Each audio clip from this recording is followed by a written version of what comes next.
这个地方呢，它是挂镜子的，不是镜柜。这个镜子是1.7米的，然后总高度80。它这个水龙头的高度呢，就是不到25吧，24，大概就这么高。然后我们按这个镜子呢，就是以这个瓷砖的缝隙，刚好是80公分，取个80就够了。镜子的中心呢，刚好就在这个砖缝上。这个砖缝的总高度呢是1.6米，也在一个正常范围以内吧。这个就是1.6米，87。这个总宽度是1.74米，然后镜子是1.7米，4公分的缝隙，一边用2公分，85、87。防止出错，就是从左边量一下，我再从右边量一下，把这个线画精准。这个位置就是中心点，然后我们量挂钩。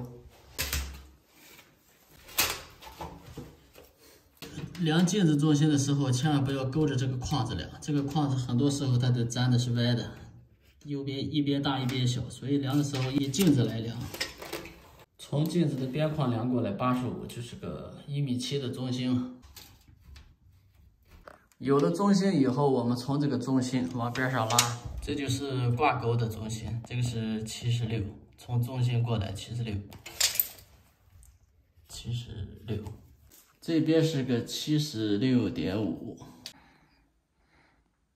量这个镜子的高度到这个挂钩呢，从上边量，我们勾不住镜子，不好量，所以我们反下来，从地面量出这个挂钩的高度，75.5。这个点呢是这个墙的中心，然后从中心往这边量，就是刚才我们量出挂钩的距离，在这儿画一条竖线。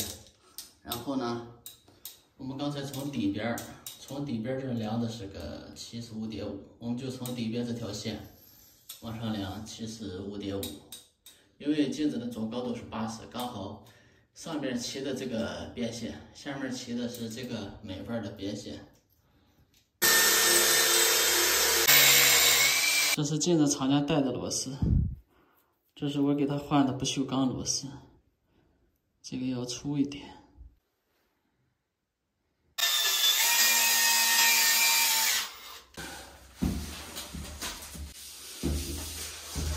没有挂好之前呢，这个塑料包装这个泡沫先不要拆，当我们镜子挂上去以后再把这个拆了，这样可以防止磕碰。这么大的镜子，其实最怕的就是磕碰。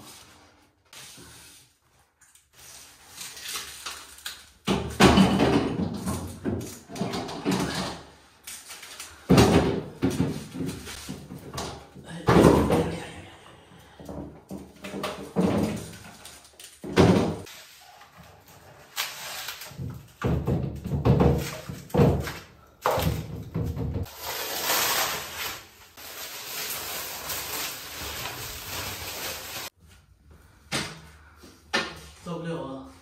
这个装水龙头还得要重新开孔，这个是台下盘做的，纯天然的这种石材，这个不是岩板，也不是石英石。哎，给大家看一下它下面这个框架是怎么做的。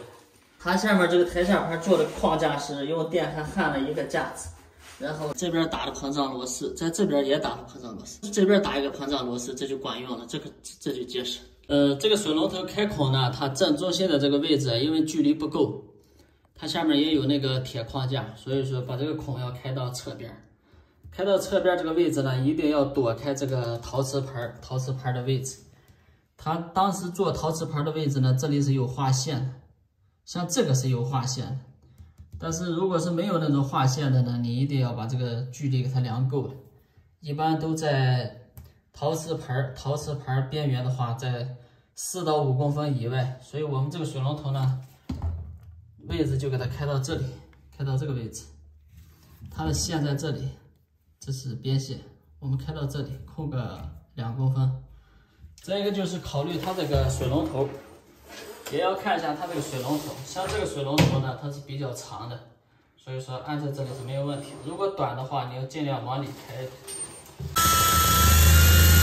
我们开这种孔的时候，玻璃钻头啊，你一定要斜的45度，然后你开始先入口，慢慢入进去以后，慢慢的把它调正了。这就是这个电钻一定要抓稳，防止它这个电钻在转的时候跑偏，一跑偏把这个台面划伤了，这就要涉及到美容了，重新抛光了，这个费用就高了。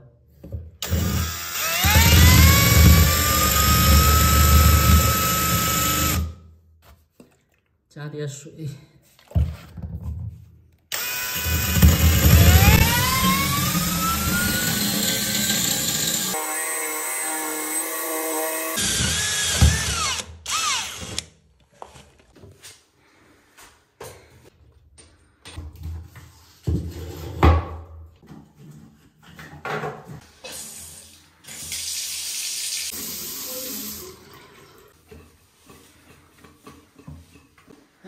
好了，这个就装完了。